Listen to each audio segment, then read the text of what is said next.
Well, hey there guys, it is Flashback Friday once again. Wahoo! Man, these things come so fast, don't they?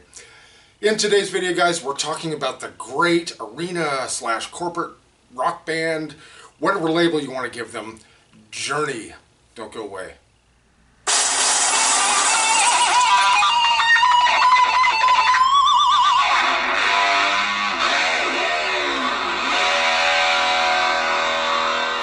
Welcome to Rock Hard Riffs, the guitar channel for the self-taught. Hey guys, if you happen to be new to our channel, please take a look in our playlists and some of our other videos. And if this kind of thing is for you, please subscribe. We'd really appreciate it. Please share. Don't keep this a secret. Okay guys, today we're talking about Journey.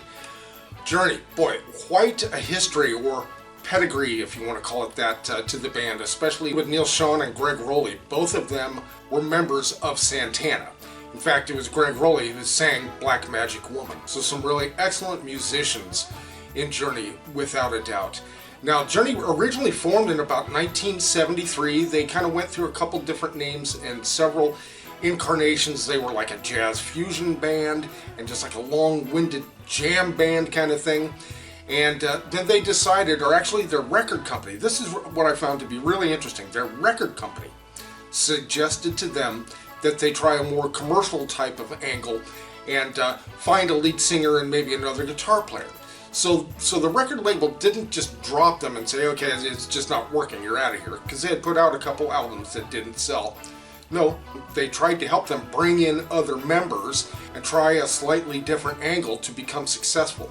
Now, how often do you hear a record label do that? Not very frequently. You just don't hear those stories. But let's talk more about the band. The members you're probably most familiar with in Journey were Ross Valory on bass, Gregg Rolie was singing and on keys. Steve Perry came in 1977, he took over the lead singing spot.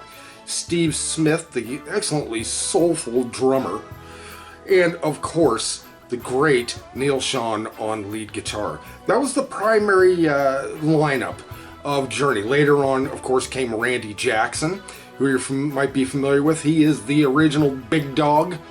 The big dog, Randy Jackson, you might have seen him on American Idol if you remember.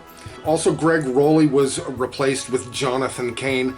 I remember at the time that Gregg Rolie was saying he was just tired of touring. He just got sick of the road. I guess he had been at it just too long and just wasn't into that. You know, that's not for everybody. And then, of course, the later arrival of the great Arnel Pineda from the Philippines. Mrs. Bean's very proud of him. She's also Filipina. But to Arnel Pineda, I mean, that guy's voice is so close to Steve Perry. And he was discovered, I do believe, from YouTube. Go figure. So there is something to this YouTube thing. So again, they formed in San Francisco in 1973.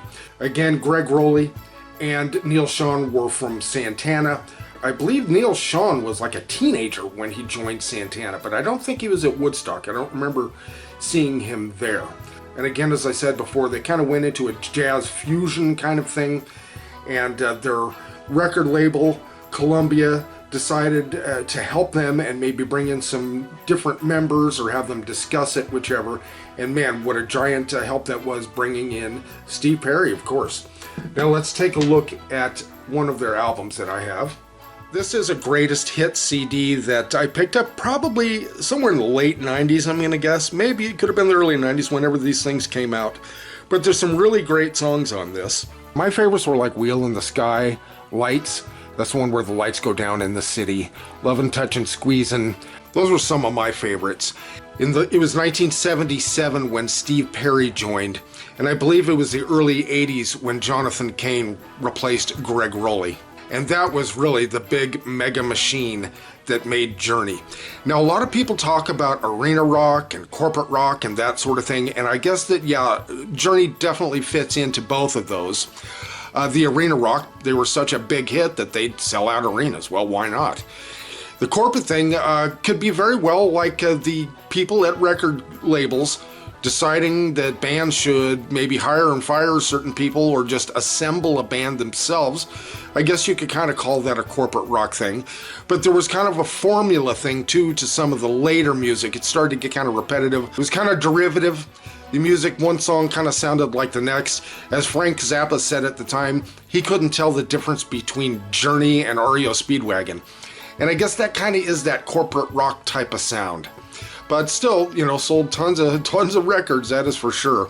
But there's no denying the great musicianship in this band, the great vocal ability in this band, and some really, really good songwriting too, without a doubt. And I really loved the original guys when Steve Perry joined in 77, 78 in that area, the first album or two they came out with. Wow, I thought those were fantastic.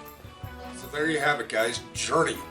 Or as they appeared on the show Fridays. I don't know if any of you guys remember the show Fridays. They were trying to compete with Saturday Night Live. This was in the late 70s. They were on that show and they were called The Journey. Here they are, The Journey. Anyway, Journey, The Journey, whatever you want to call them. They really were a great band. They've still kept on going all these years with Arnel Pineda, and they have also changed other people out. I do believe Ross Valerie is gone. So they've gone, you know, through the members over the years, which is bound to happen. But still a great band. Boy, big sellers. All right, guys, let us know what you think of the band Journey. All right, guys, thanks for joining us here on Flashback Friday on Rock Hard Riffs, and we'll see you next video.